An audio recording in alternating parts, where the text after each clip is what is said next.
就在近日，俄军对于370个乌军目标发动全面打击，包括20个据点和100个野战炮兵阵地，以及外国雇佣兵的临时基地。除此之外，还用90枚导弹、80架无人飞机欢迎美国沙利文前来采访，把沙利文都占了。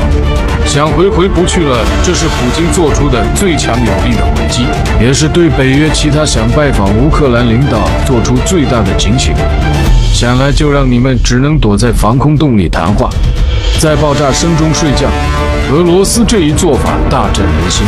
此外，大家都知道，日本不顾国际反对，为了自己的一己私利，强行把核污水排放到大海里。俄罗斯可不惯着他，直接让科研船强行进入日本领海进行取样分析。大家支持俄罗斯的做法吗？